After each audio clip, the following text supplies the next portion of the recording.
It's a great day here at Elville and Associates, and welcome to our Elville webinar series. My name is Jeff Stauffer, Community Relations Director here at the firm, and I'll be your moderator for today. I'm pleased to share with you our new topic, which is Understanding Maryland's New Decanting Law, Going Beyond the Vineyard, presented by Elville and Associates Managing Principal and Attorney Stephen Elville. And you're in the right place for high-level legal education today. We encourage your general questions, so please note them in the questions panel on your screen. We'll take time to address them throughout.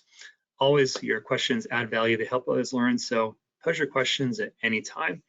You also received the presentation slides by email this morning to take notes on them if you wish. And as always, they're located in the section marked handouts on your screen to download at this time. We also have several professionals on today's webinar. Welcome to you as well. 1.5 continuing education hours are available for most everyone in attendance. So if you'd like me to submit your ID number and your accreditation, or provide a certificate of attendance and submit your information to the CFB Board of Standards, please send that information to me if I don't have it already. Everyone will also receive a post-webinar feedback email right after the presentation, so please take just a couple minutes to fill out this very brief survey and offer us your feedback about today's presentation, and we read and value every comment that you have to share with us. And here at Elville and Associates, we always want to be a resource for your family and you. Any new planning needs that you have to address, any old, outdated documents that need to be reviewed, which we see a lot here, or perhaps another matter. Steve and our team are here to advise and counsel you through those processes. So I'd like to offer Steve and the firm just a brief yet proper introduction before we get started, and then we will jump into this new topic and material. So you should be able to see my screen here. We're Elville and Associates, founded in 2010 by Steve Elville. We have several different practice areas that we focus on here at the firm. On a daily basis, we help hundreds of clients on a yearly basis and educate thousands of people throughout the communities that we serve. We focus on estate and special needs planning, elder law and elder care planning, business law and succession planning, estate and trust administration, guardianship and litigation, tax planning and asset protection. We have 9 attorneys, 12 staff members, and 5 locations. Steve and I are coming to you live from the Columbia Gateway community today. Our mission, as it always has been and always will be, is to provide practical solutions to our clients' needs through counseling, education, and superior legal technical knowledge. And we do focus on education a lot here in several ways here at Elville and Associates. We do that through our planning processes with our clients. We have many different programs here to suit all families and individuals here at the firm. We also do many educational webinars and workshops in the communities that we serve each year. We have webinars here today, throughout the entire month. We're also going to be presenting at the Anne Arundel Estate Planning Council tomorrow, so looking forward to that. And also by way of our accredited client care program, we're one of only a couple firms in Maryland to have a client care program accredited by the Client Care Academy in Boston. We also work with the ideals of client education, collaboration, and compassion, among many more, in mind with every client every day here at Elville and Associates. Just a bit about Steve. His work as an attorney for the past 23 plus years has been centered in elder law, special needs planning, and estate planning. A member of many different national membership and professional organizations, just among few here, the National Academy of Elder Law Attorneys, the Academy of Special Needs Planners, and the National Network of Estate Planning Attorneys. Steve works to bring peace of mind to clients every day by offering solutions to the needs through counseling, client education, and the use of leading edge legal technical knowledge. Steve is a very seasoned speaker and presenter, if you haven't heard him present before, offering many webinars, workshops for businesses and their employees, conferences, and continuing education events each year. Steve was also named to the Maryland Super Lawyers list for a 9th time and 8th consecutive year in 2024, so congratulations there, Steve. He also had a feature story written about him in the National Super Lawyers magazine about the Elville Center for the Creative Arts, which is our firm's charitable organization he founded in 2014, and I'm very fortunate and privileged to be the executive director of. If you'd like to learn more about the Elville Center and how we work to make a musical difference in the lives of children in our communities each day, please feel free to reach out to me directly, and I would be very happy to share our long story with you. But for now, we have a new topic about decanting, which is a very powerful estate planning tool that Steve is going to share with you. And I'm also going to learn a little bit about today. So I'm excited too. Steve, I'm going to share the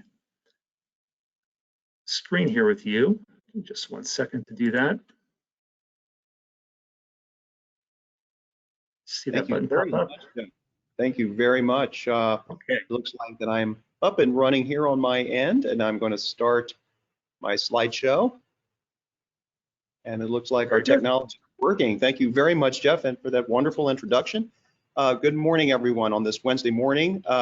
It's just wonderful to be here with you this morning. I look outside our window here in conference room number 1 here at Elville and Associates, and I see the sun is shining, although it's still quite cold, and I hope you're having a good February. I'm extremely excited to be with you this morning to talk about this decanting law that became effective October 1st, 2023 in Maryland. And you'll notice my attempt at humor here, where I'm talking about the ostrich with its head in the sand.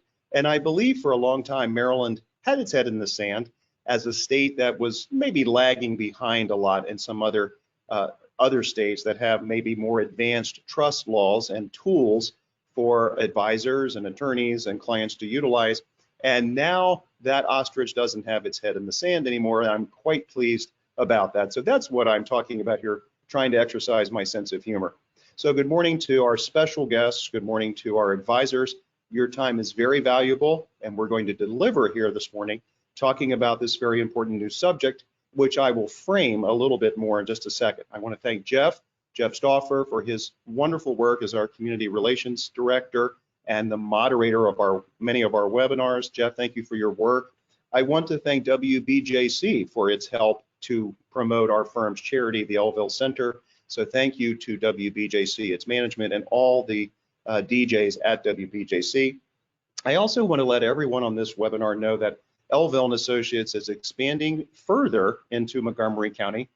We are opening a new permanent office there in Montgomery County at Pike and Rose at the Mid-Pike area in North Bethesda. So we've been in Montgomery County for many years, for over 20 years, but we are establishing a permanent location there, and we just want our advisors and special guests to be aware of that. Well, let's get back to the subject matter at hand, which is decanting. And you know, I was thinking about this morning. How would I explain decanting to someone who's never really heard of this? And many of you may be wine aficionados and understand the concept of decanting where it comes to wine. You know, basically taking a bottle of wine and basically transferring it to another bottle, or mixing wine, or however that's done. And I think many of us can kind of get that idea that we're taking one vessel and turning it into a new vessel, or we're amending that vessel when it comes to estate planning. We're amending a trust. So we're going to get into the nuances of that. But for some of you, this is going to be a strange concept, and I'm just going to encourage you to just relax with this idea. It's extremely important to be aware that this does exist, and it's been around for quite some time in many states. I'm just going to estimate it's been around for over 10 years in many other states. And it gives flexibility to an estate plan, or the ability to take an existing irrevocable trust and change it. And we're going to talk about how that works. And again, this is going to be shocking, because many of you are going to say, well, gosh, I didn't know that trust could be changed like that. So I thought this morning, what would be the best analogy for this? And I hope you'll appreciate my continued attempt at humor. To me, decanting is almost like coming home to your house one afternoon, and you find a stranger sitting in your living room, you know, eating and watching television very comfortably. Well, you didn't expect that person to be there, and now they're in your living room. And, you know, hopefully they're there on a friendly basis. But my point is, this is just kind of inviting a stranger into your living room, so to speak, where you maybe weren't expecting it. So maybe that's a good analogy, maybe it's not. But I think you'll understand what I'm saying here in just a few minutes. Decanting is the strongest power in estate planning. And I've long said it's the scariest power in estate planning. But I will say that the new Maryland decanting law is just, to my mind, just a wonderful law. And today, if you do nothing more than get your mind around these concepts, you're going to walk away from this winning, in the sense that, wow, I really got something out of this. I understand that I, now have a new tool at my disposal. I can understand whether I want to opt into this law or not. What are the disadvantages? What are the advantages? And I have a new way of looking at issues. If you're an advisor or a professional on this webinar, you have a new way of thinking about what is best for your clients and for them to be able to evaluate whether changes should be made, or should we embrace this idea of an irrevocable trust being able to be changed in a big way, whether it's amending the trust or creating a brand new trust from number 1 trust to number 2 trust. So we're going to get into the material. Thank you for listening as we get through that big introduction. So of course, this isn't meant as legal advice. We're not in an attorney-client relationship over this webinar, but we certainly could do that through the review of existing documents or talking about this further. And for our special guest advisors, we are here to help you proliferate and maintain your business and to help you serve your clients at the greatest levels.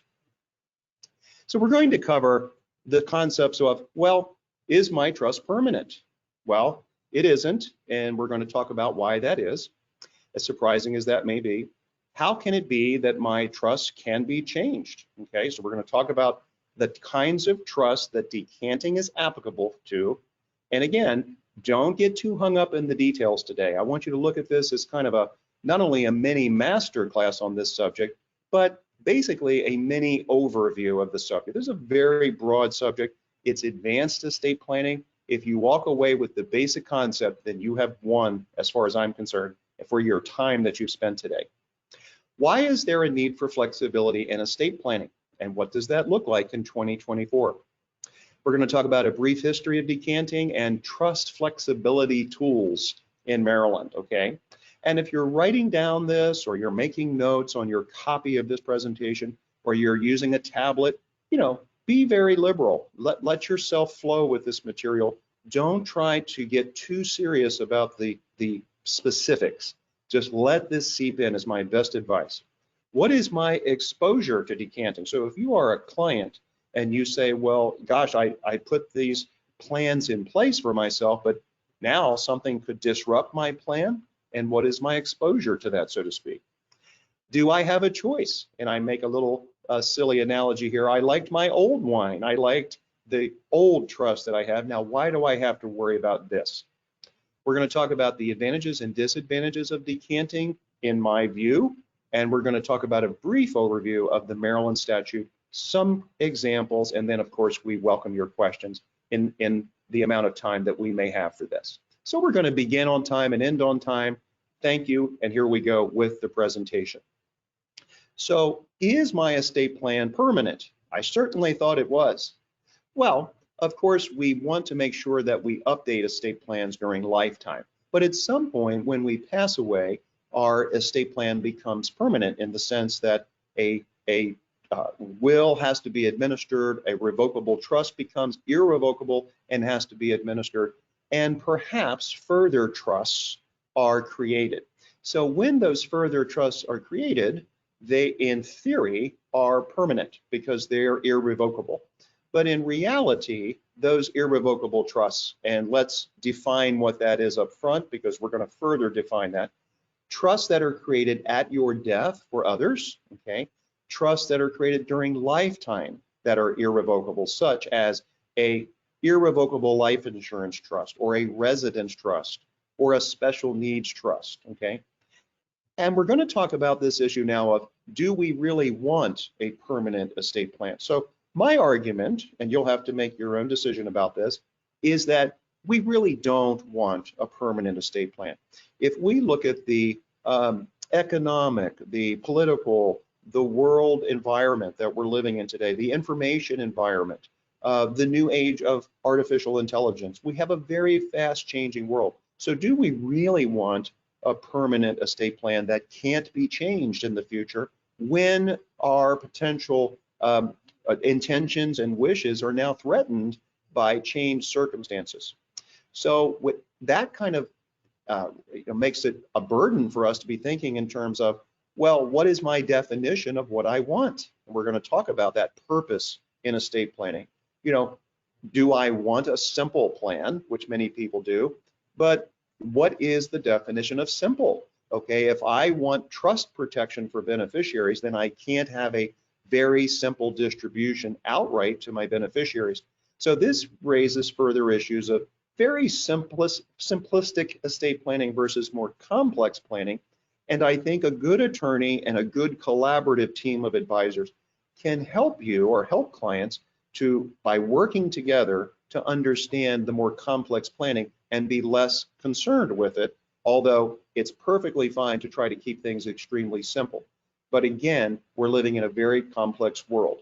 So we have to ask ourselves when we start talking about decanting, if you're a client or a prospective client, am I going to leave assets in further trust for a beneficiary? Okay, so if we are, that means we're going to have irrevocable trust for the benefit of a beneficiary in the future. And now we have to start thinking in terms of, do I want to structure flexibility for that irrevocable trust, wherever and whenever that trust happens? And what is my ability to structure this flexibility? And that's what we're really going to explore today. So we know we don't have to structure flexibility, but in my view, we are really living in a world where it's important if the further trust planning, meaning irrevocable trust planning for beneficiaries, is important to you as a client, or advisors, if it is important to your clients, then I think that we, by definition, need to structure flexibility into the planning to make that long-term planning work. So we just talked about this a little bit, but this is so important. All estate planning should be driven by purpose and by goals. So I think all of us could agree to that.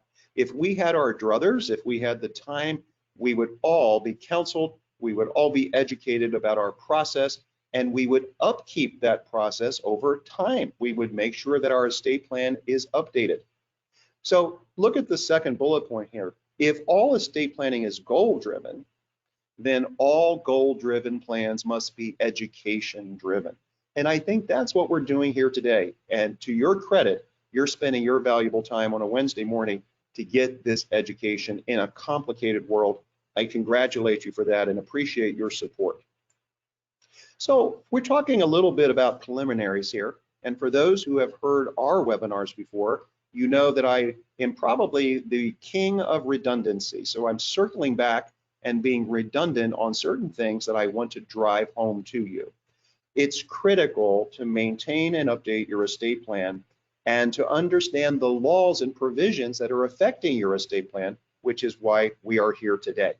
Why? Because many of us want to provide certainty for our loved ones, even at a time of incapacity. We want to provide for flexibility. That's what we're talking about now as we get into decanting. Some of you want smooth management of your affairs. Many of us want to avoid disruption and confusion.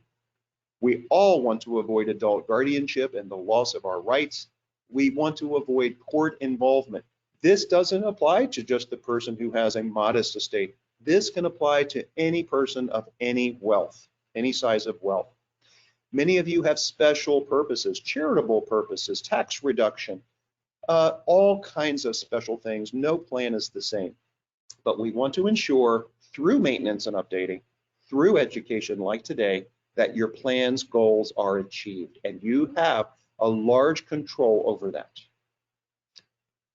So let's get into what is decanting, and I'm going to give you the legal definition of decanting, but we're going to talk about a couple of definitions.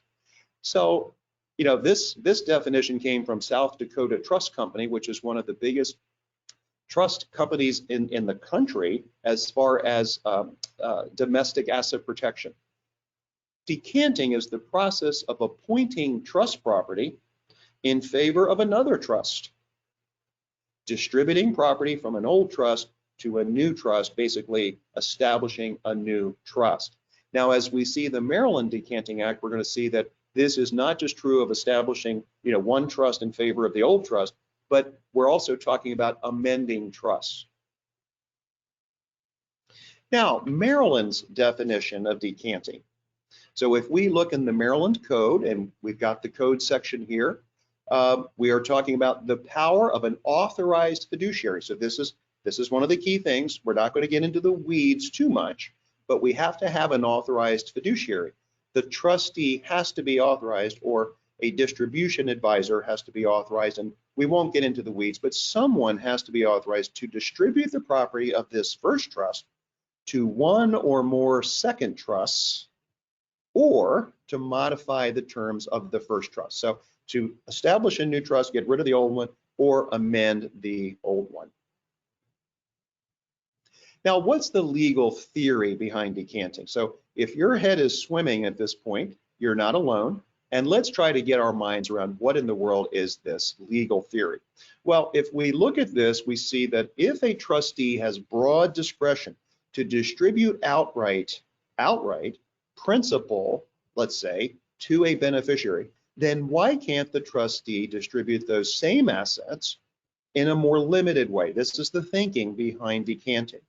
So if we distribute assets in trust, in further trust, if we already had the power to distribute assets outright, like principal outright, then the broader power encompasses the more limited power. So to put that into plain English, if we have someone who is under the right circumstances and the right discretion of an authorized fiduciary, that authorized fiduciary cannot add beneficiaries, but that authorized fiduciary could limit the ability of this particular beneficiary, depending on the terms of the trust, depending on whether principal is allowed to be distributed, can limit that in a further trust. In other words, limit the rights of that beneficiary, or the trust could be modified or changed. So this is the broader theory encompassing the more limited power. Now, this is a little game for you after today to look at this key, or this definition, I say, of the practical definition of decanting. And I'm going to give you the key, the answers to this in the next slide, but this is to just challenge your memory today, and you'll have this for your reference. So what is a practical definition of decanting? Well, here it is. And this is just one definition that I've come up with. Decanting is a modern tool developed over the past several years to bring various levels of flexibility in estate planning situations involving trusts, where certain trusts, not all, certain trusts based on their individual terms and provisions, and again, along with the power of an authorized fiduciary, those trusts can be amended or changed from the current form, or the old trust, to a new trust under state law to achieve a definite purpose. And notice this last one, with or without court involvement. And decanting, as we're going to find out, is fast. It can be fast. The trustee that is authorized can, or the authorized fiduciary can do this fairly quickly, within 60 days or less, or a court can be involved. All right, we're going to move on to the next slide now. All right, well, if you're still with me and you're still jotting down notes, let's talk about a brief history of decanting and a brief history of flexibility tools in Maryland.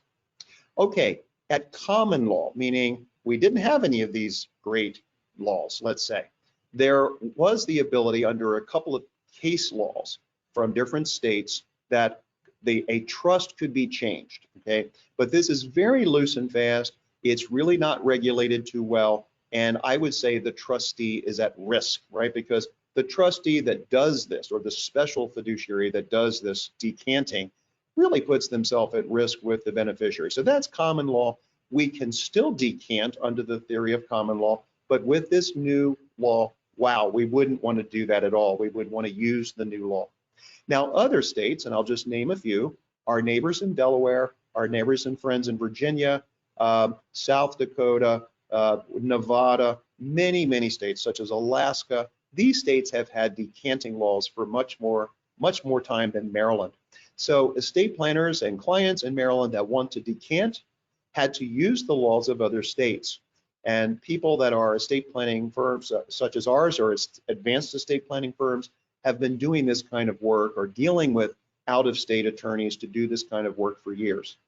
And some of the states I just named, or all of them, are actually what we would call the asset protection states. And there's about 17 of those in the country. For example, Tennessee is a new up-and-coming trust and estate state. So this is a very, very broad topic that could happen in another state, but now it can happen in Maryland. And many people who needed to change trusts as the evolution of trust law occurred, including the Maryland Trust Act in 2014, many people had to revert, or I guess, to self-help to be able to get this kind of work done. And so this new law, again, is just so wonderful in the sense that it gives us a framework that we can work in. And we're going to get into that, I promise. Over the years, especially with the Maryland Trust Act in 2014, trust advisors or protectors were recognized. And Elville and Associates and other advanced estate planning firms in Maryland recognized trust advisors or trust protectors for years because these were allowed to be used in other states, and we would include them in many trusts because we were wanting to be leading edge and we wanted clients to be able to take advantage of these kinds of things. But now we have the ability to use these special fiduciaries. And what does a trust advisor / protector do? They are allowed certain fiduciary powers, such as the ability to remove and replace trustees or amend a trust. And you see that this gives flexibility to an otherwise inflexible trust. For those of you who may be struggling a little bit with this right now, let me give you an example. There are millions of trusts out there that are irrevocable, millions. And most of those trusts have no flexibility built in. So when trust advisors or trust protectors are built into a document, it gives that stagnant document a bit of flexibility over a long period of time. And remember, as in Maryland, as in many other states, trusts can last forever or a very, very long time, perpetual trusts.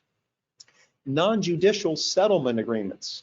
So this is a mouthful. Non-judicial settlement agreements have come about in the law, basically in a very simple way of thinking, saying, well, if a trust can be amended through court order or court modification, as you'll see down this bullet point list here, well, then the parties involved could agree that the trust could be modified based on a non-judicial settlement agreement.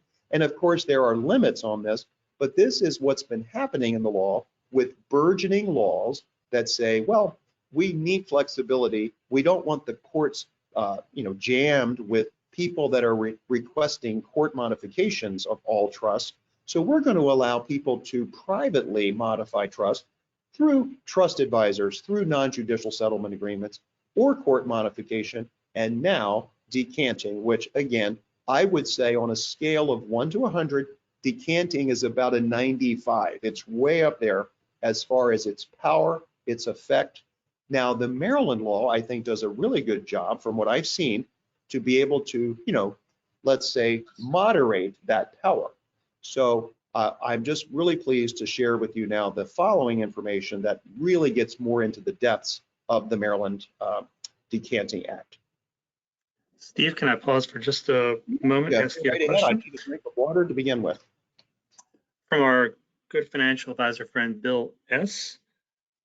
Can you differentiate decanting versus the role of a trust protector? I know you alluded to that. Can you expand just for a moment on that? Yes, thank you very much for that question. Yes. So a trust protector would be a special fiduciary who is given the right to direct a trustee. So there's various views of this, and you'll find this out there. Various banks and trust companies view this in different ways. My view is that a trust protector is a special fiduciary whose job is to further the intentions of the grantor. So one of the things that they can do is remove and replace trustees. So that could be just a mechanical thing that's a hugely important thing. For example, recently I was a trust protector on a trust where the first named successor trustee refused to serve.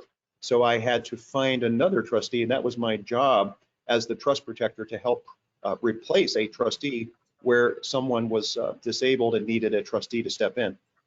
The other thing that a trust protector mainly does is they have a basic power of amendment. They can amend a trust administratively.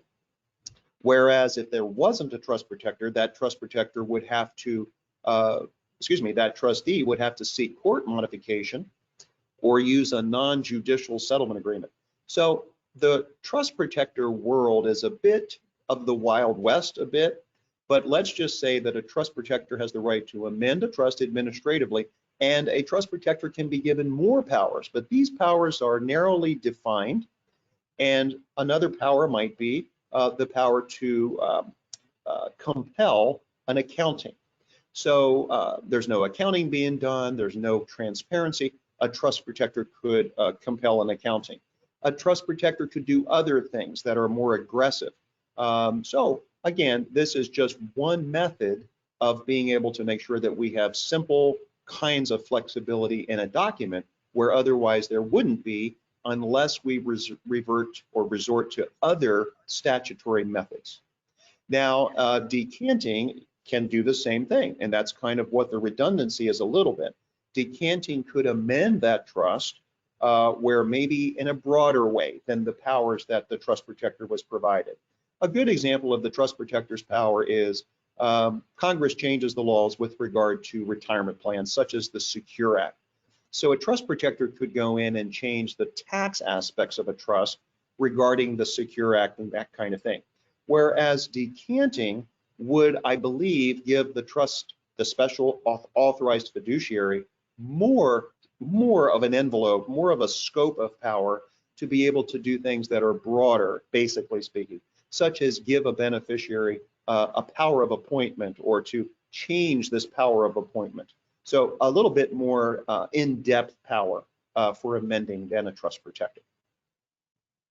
Okay, thank you. And one other brief question, does this new law have anything to do with RMD taxes?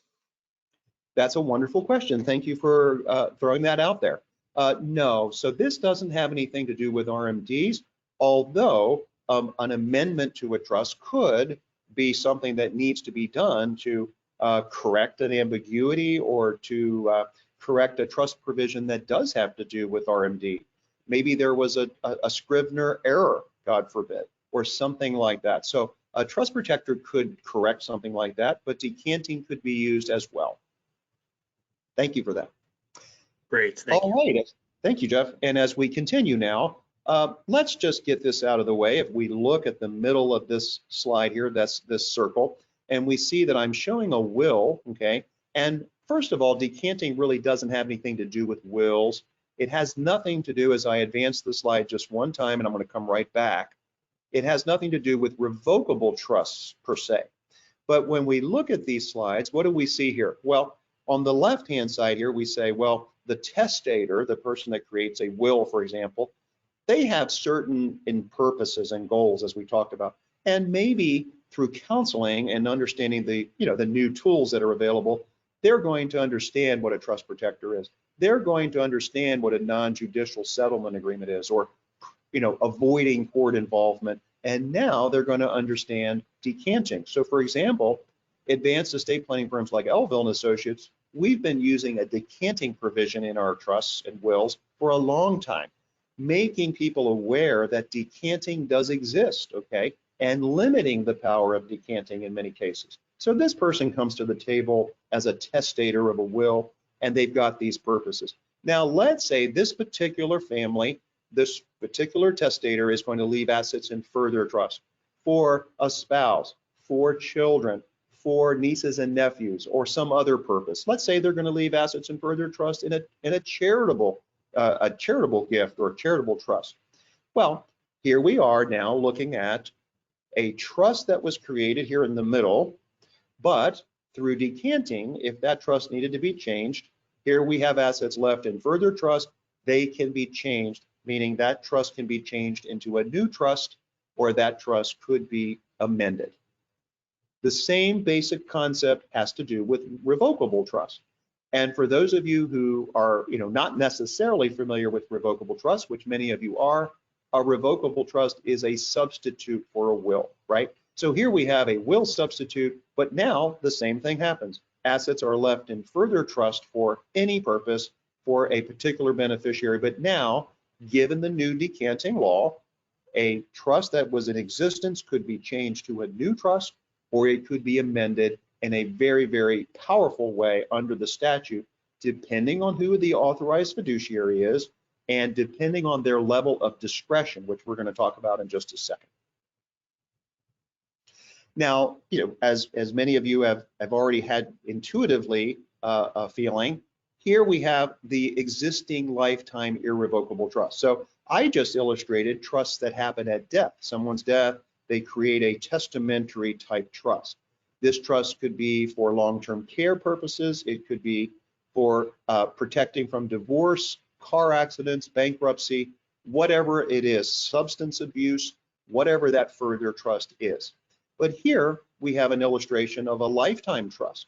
So a lifetime trust could be many things. It could be a SLAT, a spousal lifetime access trust, which many of you are seeing being used for wealthier clients right now to get ahead of losing their estate tax exemptions.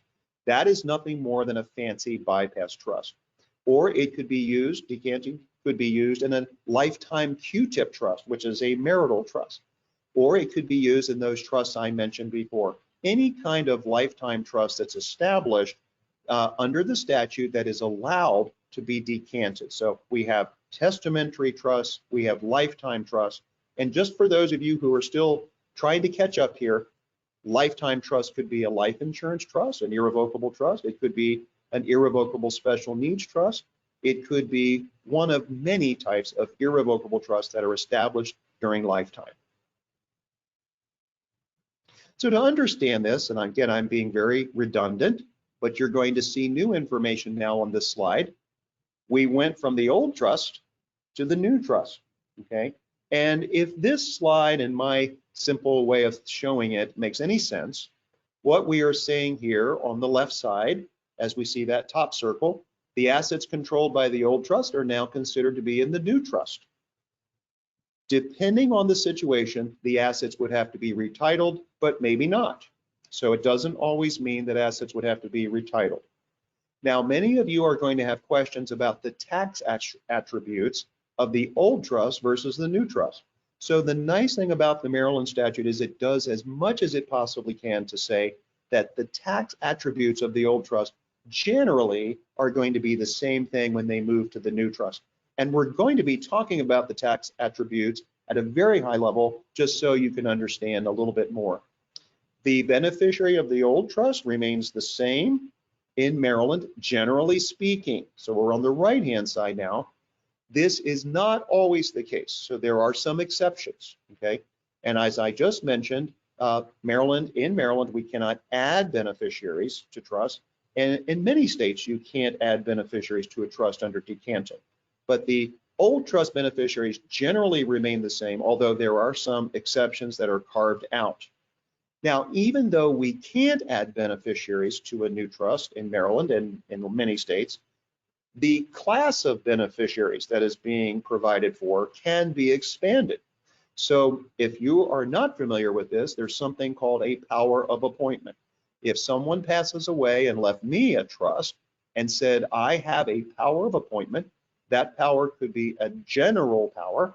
I could leave it to basically anyone I want, including creditors and the creditors of my estate. But if I am left a limited or special power of appointment, I can only provide that set of assets to someone under that limited power that is specified, such as my descendants, or my descendants and charities, or my descendants and a particular person, a limited class of people. So with a trust where there is a limited power of appointment, I am only able to give those assets at my death if I have this power among this limited class. Well, even though beneficiaries cannot be added directly through decanting, through my being able to get a general power of appointment where I only had a limited power, now potentially that class would be greatly expanded where I could leave those assets to anybody I wanted. And so in that way, beneficiaries can be added kind of in an ancillary way. Now, for those of you who are saying, well, gosh, Steve, that's quite a power there. Well, remember that if someone has a general power of appointment over the assets, there are tax ramifications, which we don't have time to go into today. And also that person could have just, in my example, I could have just lost my asset protection because I now have a general power over the assets. And even though they're in trust, I might not have the same asset protection at all that I just had when I had a limited power of appointment. But that is something I wanted to say when we're covering that top right-hand circle. And the control and beneficial interest of a beneficiary may be different in the new trust, but generally cannot be reduced. So there are exceptions here on the right side of this big circle. We know the beneficiaries are generally going to be the same, but there are exceptions. So you can't add a beneficiary and you can't divest a beneficiary who has a vested interest. But there are exceptions to that rule. All right, I hope I was somewhat clear there about just giving you a flavor of what actually happens behind the scenes in decanting. Now, one of the first things we talked about was whether we have an authorized fiduciary. And we're not going to get into the minutia of that, but what the other thing we are concerned about is not only having an authorized fiduciary, but what is the discretion of that fiduciary. So depending on the discretion of the fiduciary, and I'll give you some examples, it's going to depend on how much discretion that person has, and that will depend on the kinds of decanting that can be done. So the number one power, if we were to give a power rating, like a football power rating to decanting, or a soccer power rating, whatever the team power rating is, we might say that the special needs fiduciary, the person who is the trustee of a trust, let's say, and there is someone now that has a disability. They have by reason of belief or proof, this person has a disability and has become a special needs beneficiary. That fiduciary has the greatest discretionary authority to decant, and we're going to give some examples of that.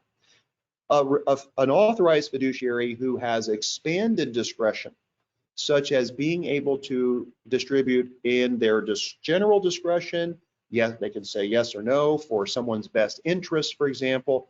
That is the second greatest power rating for decanting. The third, or the most limited, is where a beneficiary has the distribution for their benefit is for health, education, maintenance, and support. And the authorized fiduciary is limited to this ascertainable standard. So we can still do decanting under that kind of authority, as long as it provides for the ability to distribute principal, which generally this kind of ascertainable standard does. But that is the most limited. So we need an authorized fiduciary without going into all the minutia, and we need discretion of a certain kind that will dictate how much decanting power there is. All right, well, that was an awful lot in 45 minutes, and now I'm going to keep going.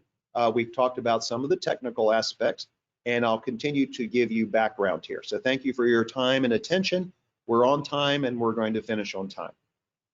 So what is my exposure? Let's say we're a client. What is my exposure to decanting? And what is the potential for disruption of my estate plan? So I'm going to give you both sides of this, okay? We've talked about building flexibility into plans. And when you're sitting from where I sit every day and you see all the types of trusts that we see and reviewing documents and thousands of clients, we kind of believe in the legal side of things here in flexibility. But it's something that clients have to buy into. They have to buy into this idea, like I said, of this person sitting in the living room watching television that you didn't invite. You have to kind of get familiar with this person. You kind of have to get your arms around this idea before it can become comfortable. So we have to give clients the ability, and if you're a potential client or a client of another law firm, you have to kind of get your mind around these ideas. All right.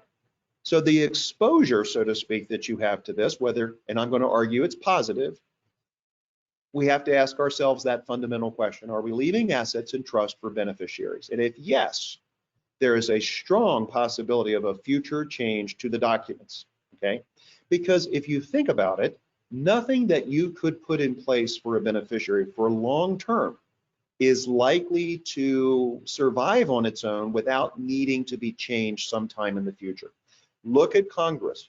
Look at the lack of or the proliferation of, however you want to look at it, changes in the laws that could affect taxes, could affect asset protection, could affect estate tax exemption amounts.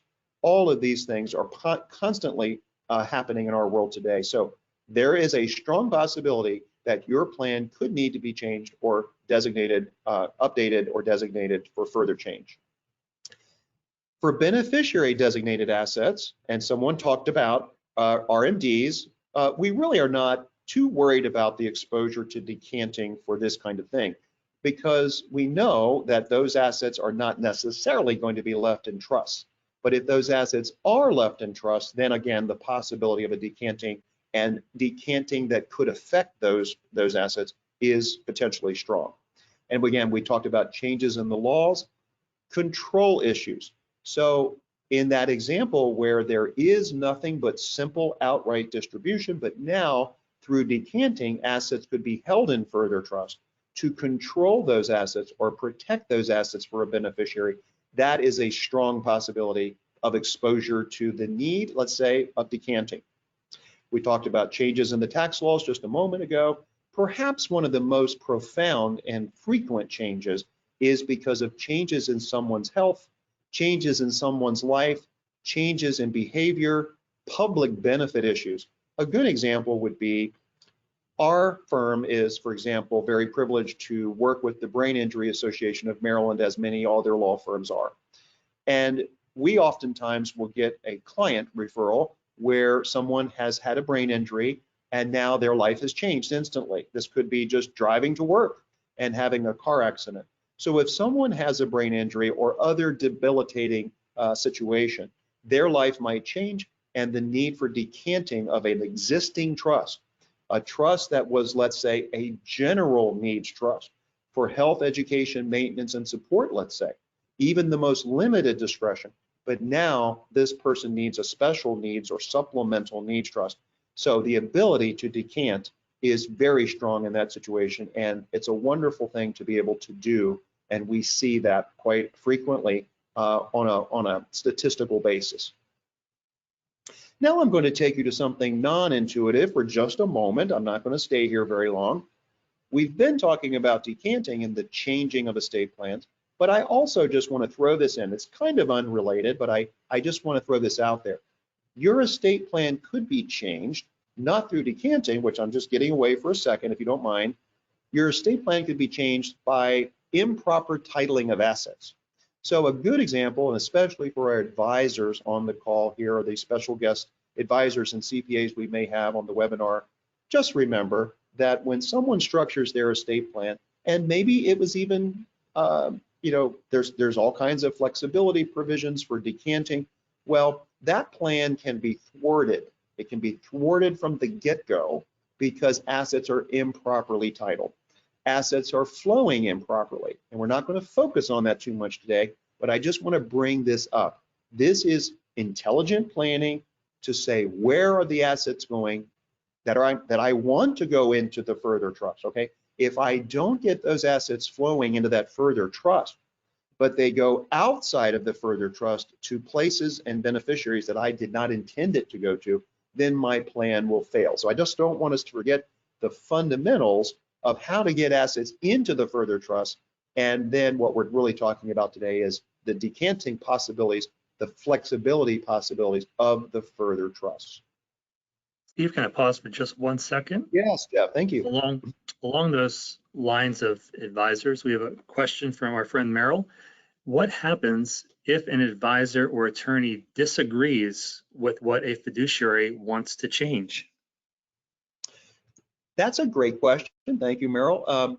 If an advisor disagrees, then I think that they're really not a person with standing to disagree. So in other words, if we have an authorized fiduciary and the law allows for this, I think that practically speaking, there's nothing that an advisor or someone on an ancillary person could do about the decanting process. Now, there are times when if a decanting, we're going to get to it, if the decanting does not occur with court approval, where it does not have to be approved by a court, but let's say it proceeds without a court approval, then the trustee or the authorized fiduciary is exposed. They're exposed to liability because they didn't seek court approval.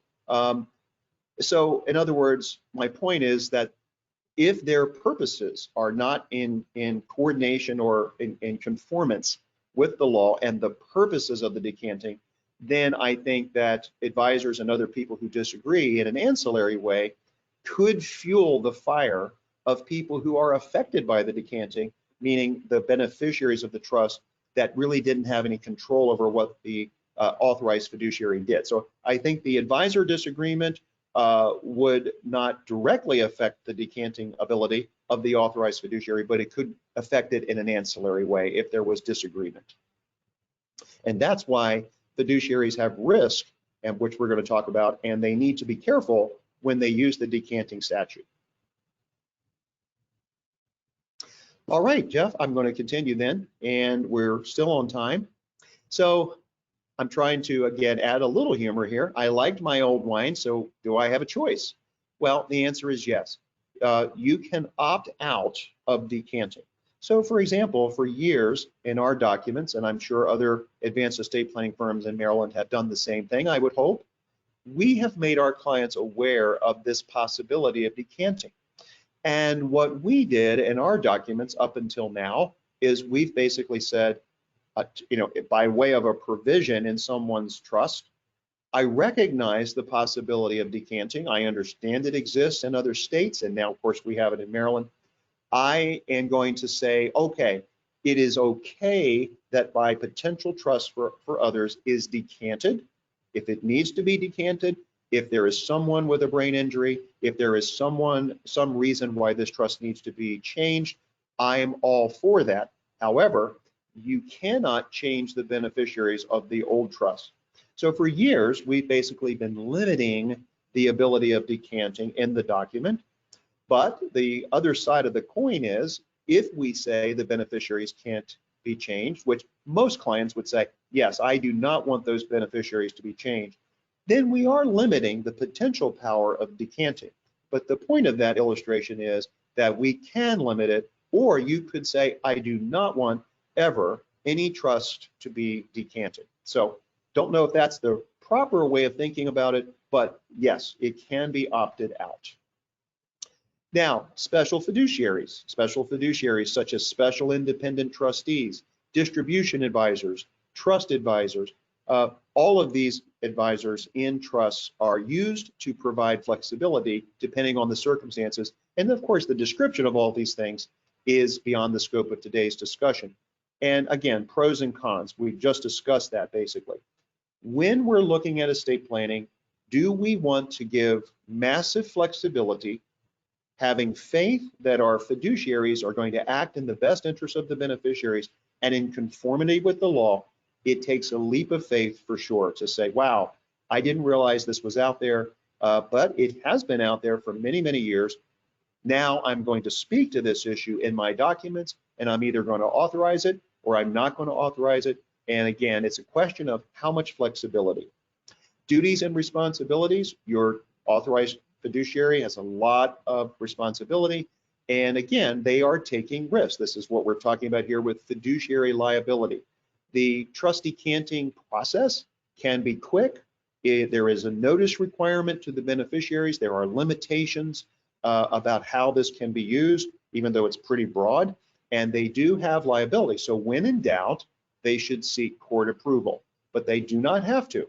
And so this is just trying to give clients the idea that they have choices and they do not have to authorize decanting, although that could be very limiting and maybe not in the best interest of the future beneficiaries. So what are the issues fiduciaries should consider? And again, we're not going to really delve into the weeds, but we're going to get on the surface of the weeds here.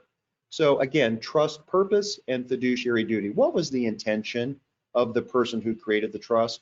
Does the trust have a memorandum of intent or a letter of wishes that gives the authorized fiduciary an idea of what was wanting to be accomplished by the grantor? Juxtapose that with fiduciary duty. What are the tax considerations? And that is something that fiduciaries have to consider. Even though the tax considerations may be largely the same, there are all kinds of other pitfalls to be thought of, such as generation skipping tax, all kinds of things to think about. Again, do we have an authorized fiduciary? What is their discretion? And how broad is it? We talked about those three types of discretion. Are the changes that are being, considered, are they really authorized by the law? And this is one of the things that Meryl had brought up just a few minutes ago, which is, what if someone disagrees with that? And, what if they take the fiduciary to court? Let's say the fiduciary, got past the notice period, which is 60 days, and are they completely off the hook? Well, the answer is no, because they did not seek court approval. So again, they don't have to have it, but were their changes authorized by the law? Was it reasonable? The trustee cannot help themselves. They cannot expand their ability to be paid. They cannot expand their authority. So if any way they try to help themselves in this decanting, then that's not allowed, generally speaking. Charitable beneficiaries, generally speaking, through a decanting, if there is a charitable beneficiary, and we're just going to keep this very high level right now because it is something we could really get into the weeds about, but generally speaking, the charity that's in a trust cannot be removed, or their interest cannot be diminished, okay? That's just a general principle for today's presentation. Special needs beneficiaries, again, those of you who are advisors and professionals on this webinar, we know, because we see how many people can be and are disabled in the world today, and we need to have this flexibility to be able to help those individuals. And I will say that for years in estate planning, we've been trying to expand, I guess, in a common law way and through other techniques, through trust protectors and the ability to have standby supplemental needs trust in documents. Well, now we have this robust ability to have expanded fiduciary authority to create special needs trusts where those are needed. And that's one of the most wonderful things about this statute. Is there any obstacle to performing the formalities? Are there people who object and so forth? And is there a process? Well, yes, there is a process. And depending on what is being proposed to be done, to be decanted, let's say, or to be amended in the old trust, that's going to dictate how a fiduciary should be thinking about this. For example, if there's something that's really, really significant, it's very clear that the court should approve it. For example, to give the fiduciary protection from this potential claim that someone could have that the fiduciary misused their duty, breached their fiduciary duty. So the decanting process, this is a very, very, very fundamental description. There is a trustee or authorized fiduciary. There is a process that's prescribed by the law. Notices have to be given, and that notice period is 60 days. We have to look again at what kind of discretion the trustee has. There are risks to the authorized fiduciary. When I use the word trustee and authorized fiduciary, I'm kind of using them simultaneously. It does not necessarily have to be a trustee, and there are risks. And the trustee or authorized fiduciary has to weigh those risks. They have fiduciary responsibilities. We talked about court approval. That might be ideal in a lot of cases, and tax issues. By the way, decanting could happen because someone in another state wants to come to Maryland now. So this is really what's pretty exciting from the financial side, from the legal side, that if someone is moving to Maryland or they want to move their trust to Maryland for taking advantage of our particular decanting statute, that's pretty exciting because it's usually been the other way around. And of course, there's tax issues that we discussed. Now let's talk about these tax issues at a very high level. So there can be income tax issue, basis issues, okay? What is the basis in the trust that's being decanted? Generally speaking, this is going to be a carryover basis. There's always the issue of non-pro rata distributions, which can be problematic. Are we doing a partial decanting, right? Remember, decanting does not have to be full.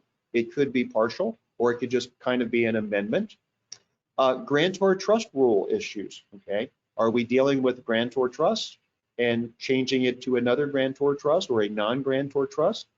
Gift tax issues, okay? We want to make sure we're not triggering those unless it's intentional. We want to bear the estate tax issues in mind, the generation skipping tax issues in mind. We talked about charities real quick, and this isn't directly about taxes, but just one example. When we're decanting, for example, it may not appear that we're divesting or limiting a charitable interest, which generally you can't do, but it could happen. It could happen that in the trust there is some kind of contingent charitable interest that is something that has to be preserved. So when we're changing from one trust to another, we have to be aware that under the decanting statute, it can be beneficial interest can be affected. There are tax issues that can be affected, S corporation issues, and powers of appointment. So powers of appointment are regulated. We talked about that just a little bit to give you a feel for this. It is possible to change a limited power, a special power of appointment, into a general power of appointment, and to change a general power of appointment into a special power of appointment. But these things can have tax ramifications. They do have tax ramifications, and they can have ramifications for expanding a class or limiting a class of beneficiaries. And the fiduciaries need to be aware of all these combined issues. Now, as we start to wrap up in the last few slides here, thank you for your attention to this hopefully interesting subject. What are the advantages of decanting? Well, again, we're going to ask, are you leaving assets in further trust for beneficiaries? Okay, then there's a lot of advantages hypothetically, because trust can last forever, and forever is a long time. And so when we have perpetual trust, assets in trust for a long, long time, now we want to provide for that flexibility ideally. And so again, education, fiduciary education, understanding intentions, letters of wishes, and memorandums of intent to guide the future trustees. So now we know that there's an advantage here. Control, you want to exercise control over the assets for a long period of time. Clearly, there's advantages here. If we want to be able to deal with the types of trust arrangements where we have lots of additional advisors and special fiduciaries, then decanting could be very strong. If we want to be able to have backdoor ways of planning for people with disabilities, we want to be able to decant. So lots of reasons why most fair-minded or open-minded people will want decanting, but again, the caveat is to know, wow, this is a lot of power, and I have to be aware of what kind of power I'm providing. Now, the disadvantages of decanting and potential risks are, obviously, a trustee could breach their fiduciary duty, beneficiaries could take legal action against the trust. Now, these things are very negative, but I know that you want to cover both sides of the coin here today, because what happens if beneficiaries take legal action against the trust? It's going to cost money, right? And the dissipation of trust assets could happen in litigation. Another risk is for any person.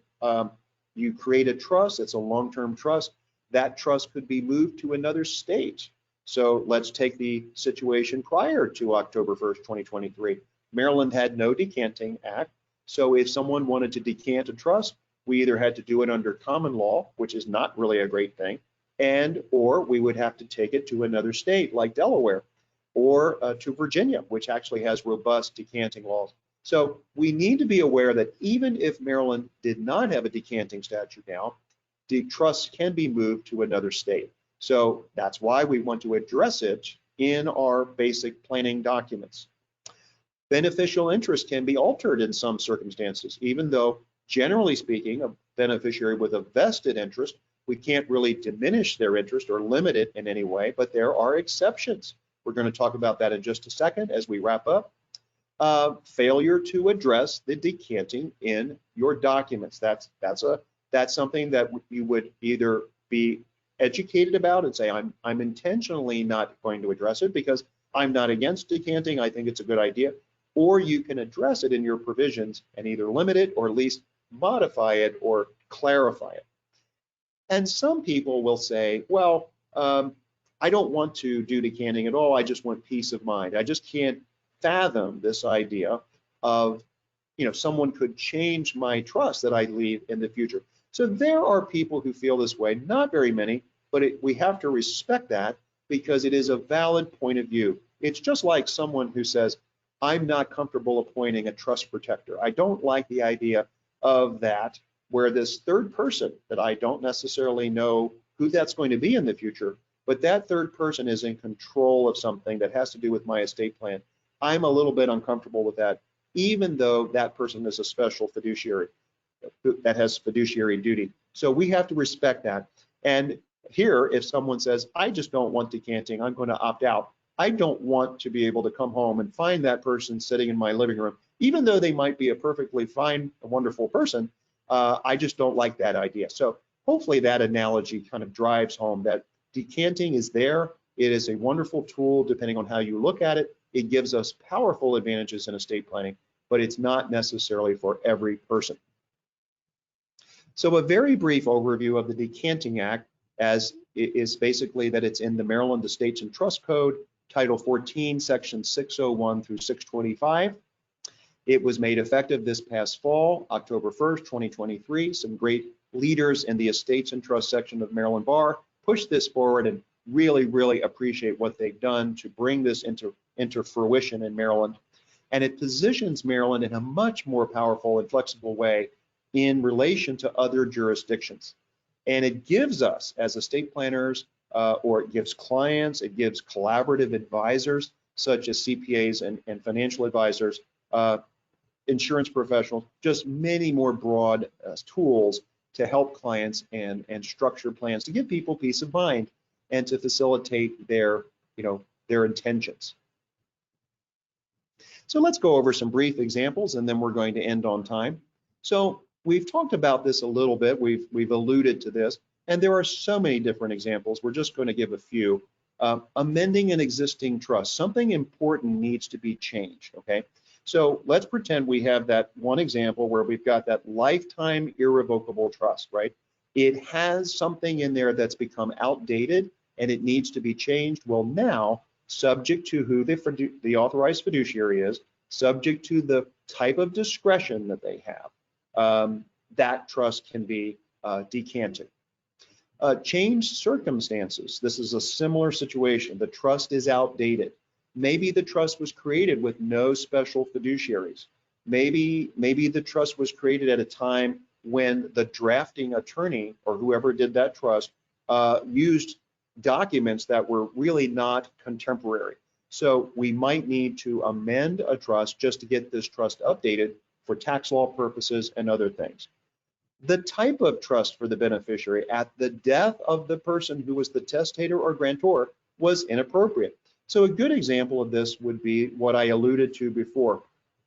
Someone was provided with what I would call a general needs trust, maybe a trust for their health, education, maintenance, and support, maybe a trust where the trustee has broader discretion for their reasonable needs and so forth. Well, best interest is what I was trying to say. But now, for some reason, that trust has become inappropriate. A good example would be the person has now developed special needs or quasi-special needs, and that person is on public benefits, or it's possible that that person is getting ready to go on public benefits. So now that trust can be decanted to restrict that person's ability to be considered to be the owner of those trust assets because there's some ancillary reasons such as public benefits. A good example of that is not only the one I just gave, but perhaps that a beneficiary is in need of having a trust continue. So a good example would be, let's say that someone was age 27 and they were going to receive an outright distribution of a trust at age 35.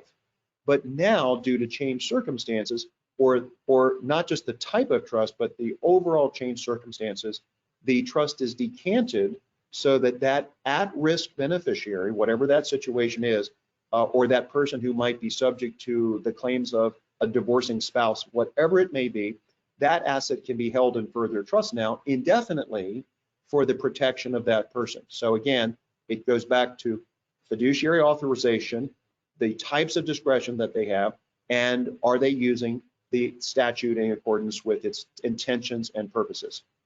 Powers of appointment. We just talked about this a few minutes ago. So powers of appointment are a way of adding beneficiaries, so to speak, even though We really can't directly add beneficiaries, but you can add beneficiaries through powers of appointment, or you can limit beneficiaries in the future by changing a general power of appointment to a limited one.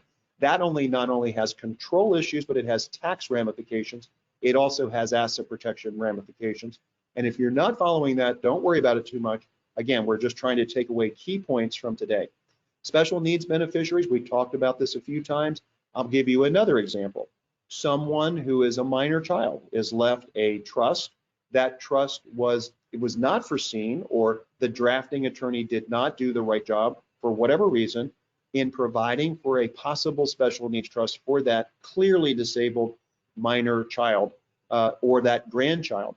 But now, through the Maryland Decanting Act, we don't have to rely on the statutes of other states to be able to change that. We can change that disposition that's getting ready to happen to an inappropriate trust. We can change that to a appropriate special needs or supplemental needs trust for that beneficiary. And the last example here would be trustee risk. So if the authorized fiduciary or trustee is getting ready to decant and is very enthusiastic about the new statute, we need to decide, or with the collaborative team, decide, is this going to be undertaken with no court approval, or is this going to be undertaken just through the process and mechanics of the process, and the trustee will remain at risk, perhaps indefinitely, notwithstanding all of the consent of everyone, because they did not get court approval. So these are all the things that go into decanting, but overall, the Maryland statute gives us many, many opportunities. So we'll take any further questions and answers, but I want to start wrapping up now. And I appreciate all the wonderful questions. We want to make sure that clients are, educated about these issues, that they have the assurance that in the complex world, will the program, will their planning work as intended? If there is an already irrevocable trust, we want to review old trusts, and we want to see, should they be updated? Should they be decanted? Should they be amended? We want to revisit a client's goals, purposes, and intentions. Do we have a proper advisory team? Do we have this collaborative team, and are they actually talking to each other? And are we keeping abreast of changes like this, like your time and commitment today to get educated? And are you maintaining and updating your documents? And is your advisory team maintaining and updating documents along with you and updating the entire collaborative process? And speaking to one another in the team, that's a big issue. Elville and Associates, as Jeff alluded to, has a client care program. We are trying to encourage people to update. We are trying to encourage people to educate. So if you want to talk to us about that, please do. We want to consult with you. If you're an advisor, we want to meet with you. We want to be collaborative and help you in your efforts to work with and serve your clients at the highest levels. We want people to basically bring documents to consultations. Let us review those documents. There is nothing to fear because there's an attorney-client relationship. Anytime you consult with an attorney, even if you don't hire the attorney or engage with us, we are still bound to a strict confidentiality. So there's really nothing to fear. We enjoy reviewing documents, and generally, we do not charge for basic review of documents. Sometimes we have to if there is more a complex situation, but for basic document review, we do not charge. We want to help you have an advisory or collaborative team. If you don't have one, we're big believers in it. For the advisors on this webinar, we want to work with you and help support, again, your clients. The wonderful questions that were asked today, thank you very much. Really appreciate it. You honor me with your questions. You honor me with your presence. We want to give you the time to think in this busy world, and we want to achieve peace of mind through education. Jeff, I'm going to turn it over to you, and I thank you again for being a moderator today on this Wednesday morning. Well, thank you, Steve.